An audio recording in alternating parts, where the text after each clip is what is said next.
Hey, salut la gang! Très content d'être avec vous autres aujourd'hui au club de tir du Bas-Saint-Laurent et on est du côté du tir à l'arbalète. Parce que, pour faire une histoire courte, je voulais pas déranger les gens qui avaient au champ de tir avec ma vidéo. Donc, pour la présentation de la carabine, on est au champ de tir arbalète, mais faites-vous en pas, on ne tirera pas ici. On se fait un petit générique et après ça, je vous présente la nouvelle carabine. C'est parti!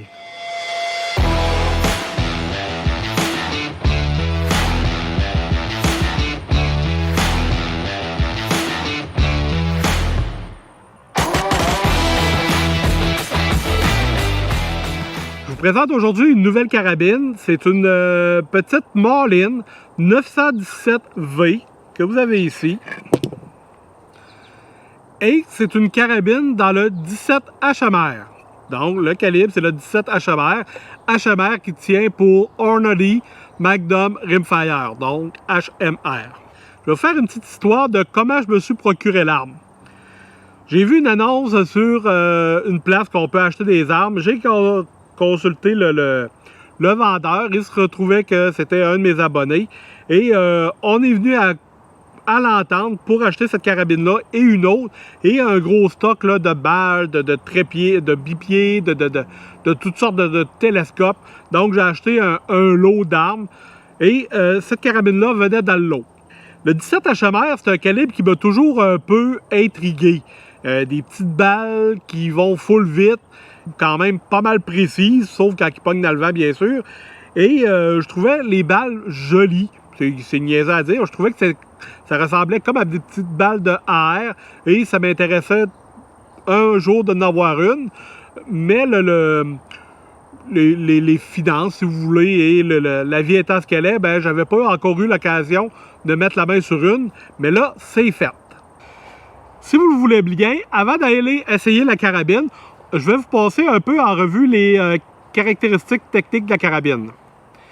Donc, la carabine mesure 107 cm et elle a un poids de 3,4 kg.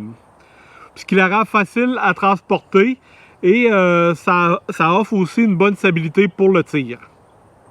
La Marlin 917V nous offre une crosse en bois style Monte Carlo en fini noyer.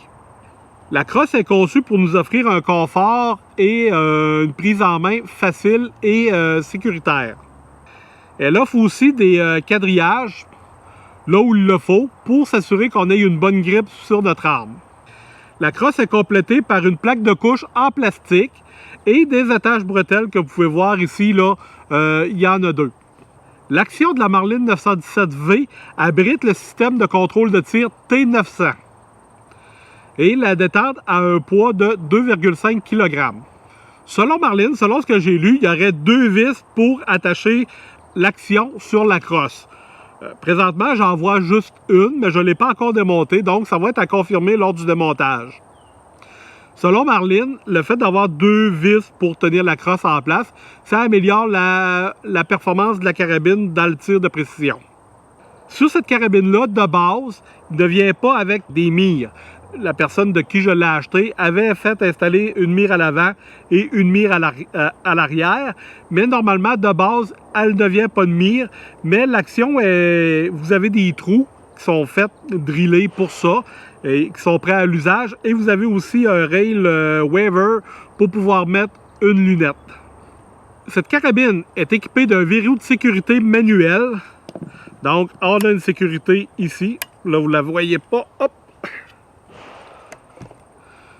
Verrou de sécurité ici.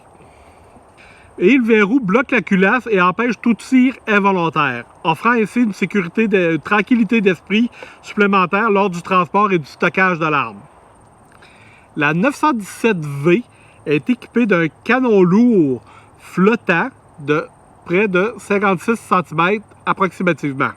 Grâce à la combinaison canon lourd et calibre de 17 HMR, la carabine est capable de produire des tirs plats et rapides avec une trajectoire tendue qui permet de toucher des cibles lointaines avec une grande précision.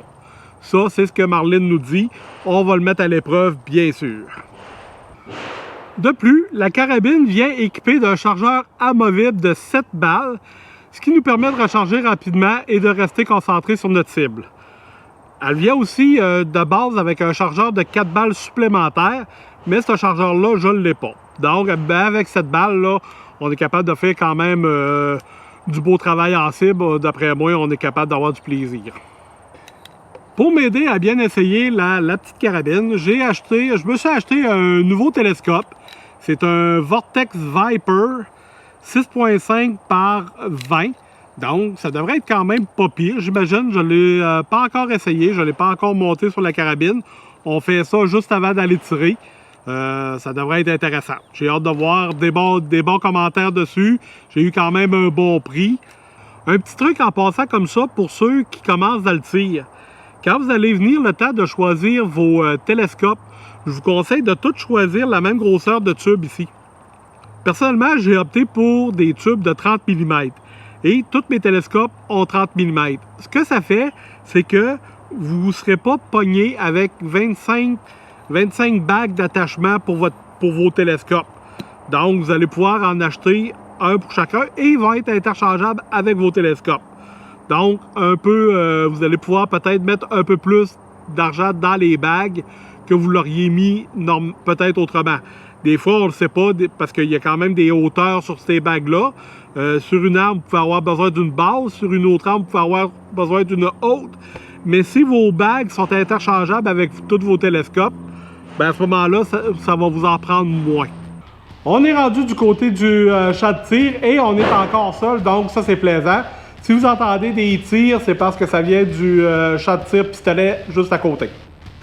Pour ajuster ma carabine aujourd'hui, j'ai choisi de la CCI VMAX 17 HMR et le poids du boulet c'est de 17 grains. On va exploder des balles. On va vérifier en même temps si on a bien 7 balles qui rentrent dans notre chargeur.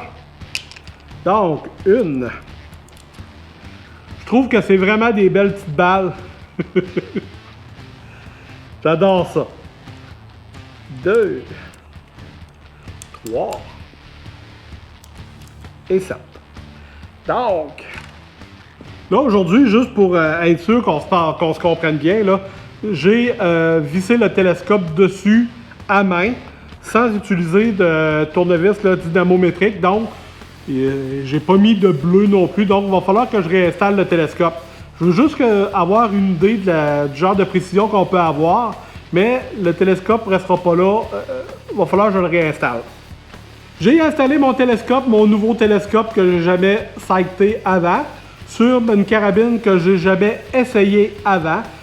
Donc, première chose à faire, si vous avez la chance d'avoir une carabine à verrou, c'est d'enlever le verrou et de mettre votre carabine le plus stable possible et de regarder par l'angle du canon pour voir le milieu de votre cible sur votre cible. Et mettez la cible pas trop loin. J'ai commencé à 25 mètres.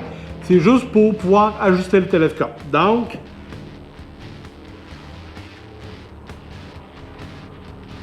quand je regarde dans l'arme de mon canon, on est directement sur la cible. Après ça, sans bouger la carabine, vous regardez dans votre télescope et vous l'ajustez pour qu'il donne dans le milieu de la cible, sans bouger la carabine bien sûr.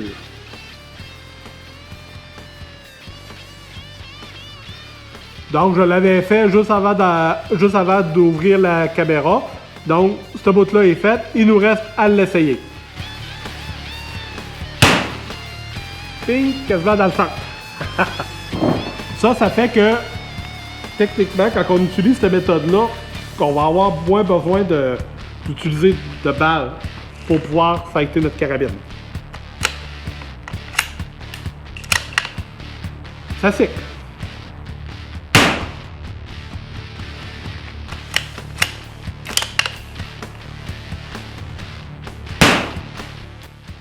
Bon, à 25 mètres, c'est bien parfait. On va aller reculer notre cible à 50 mètres. Je vous emmène avec moi, on va aller voir ça ensemble.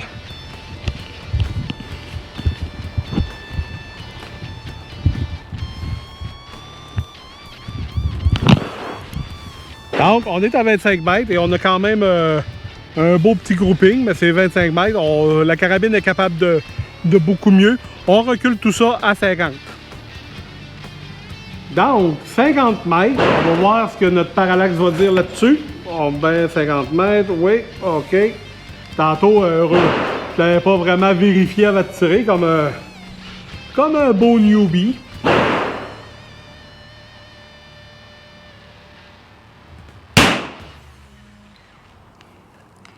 Tire un peu haut. Mais on avait déjà remarqué là, à 25 mètres qu'on était un petit peu haut. Là, on est vraiment dans le haut de la cible ronde. On va tirer un deuxième coup. Après ça, je vais me baisser juste pour être sûr. Juste pour confirmer.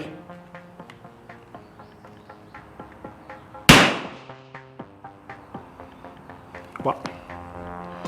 Donc, baisser de 5.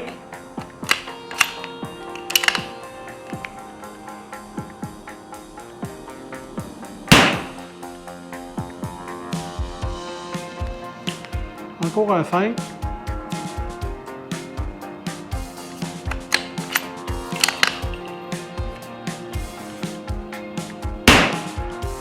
Ping en plein centre.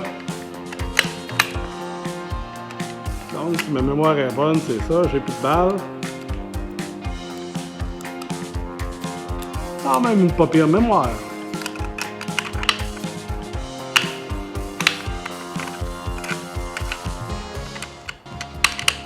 OK, il faut l'aligner à la bonne place, le chargeur. On ne fera pas de tir de vitesse avec ça.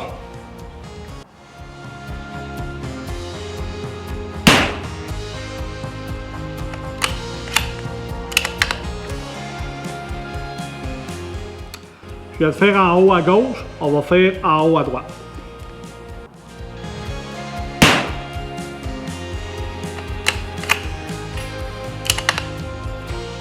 En bas à gauche.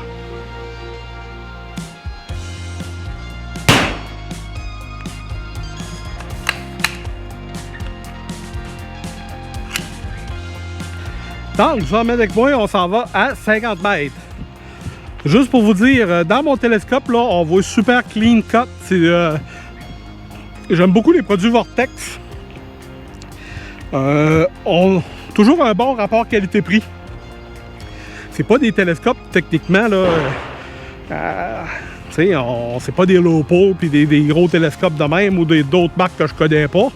Mais pour moi, pour l'utilisation que j'en fais, c'est excellent pour moi. Donc,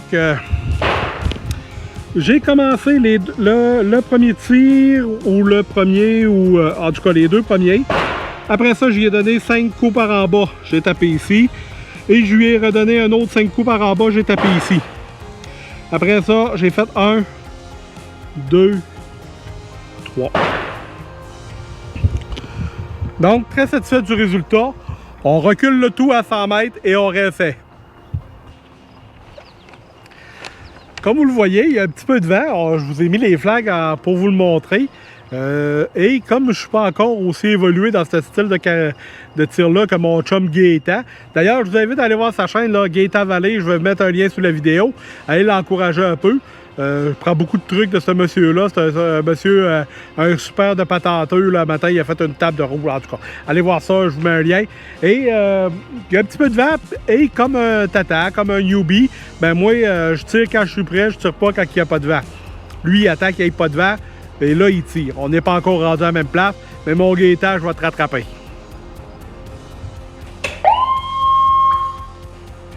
La gang, notre cible est à 100 mètres. Et on n'oubliera pas d'ajuster le parallaxe en conséquence. Bien sûr, comme un newbie que j'ai fait tantôt. 60, 75, 100. OK. On va regarder ça, voir de quoi ça a l'air. Oh.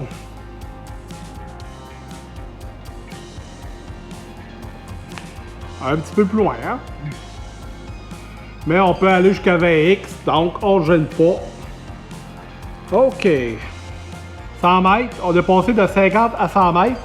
Puis j'aimerais ça d'être capable de faire ce que je viens de faire à 50. Peut-être probablement un réajustement un petit peu sur le télescope. Ben, baptême, on est dans la cible. Oh yeah!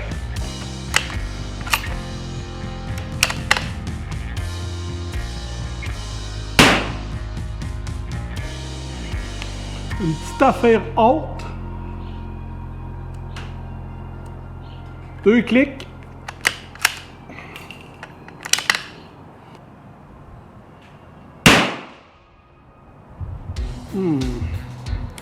Ça n'a pas full descendu, puis un petit peu à gauche.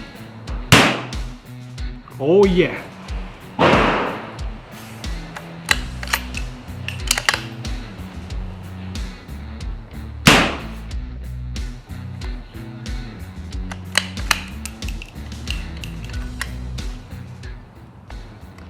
Cinq balles. Donc, je vais en envoyer une dans la grosse cible au centre. Et les 4 autres, je vais faire les 4 là, en partant comme tantôt. On va faire le tour. Et après ça, on va aller voir ça ensemble.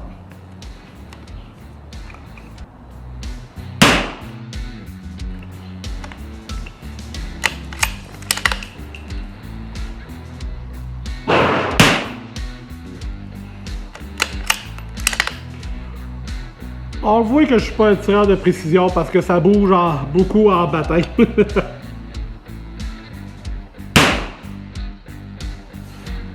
J'ai touché la pastille. Oh yeah! Oh yeah!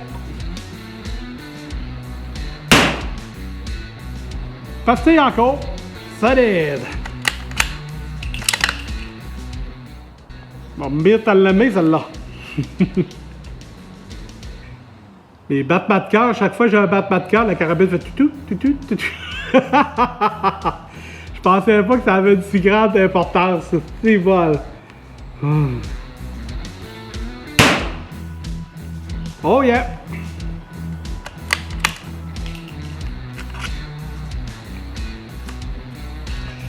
Je pensais pas, puis je pense à mon chum Gaétan Vallée, là, en jasant de ça, je pensais pas que le cœur, ça faisait une si grande différence sur la carabine. On voit vraiment là, le télescope qui bouge à peu près d'1 pouce à 1,5 pouce sur la cible. C'est fou raide.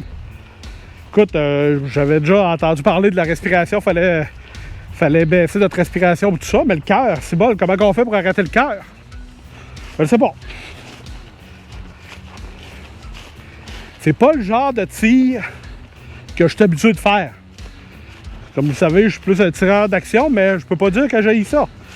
Prendre le temps de bien tirer, prendre le temps de contrôler toutes les composantes qu'on peut contrôler. C'est intéressant.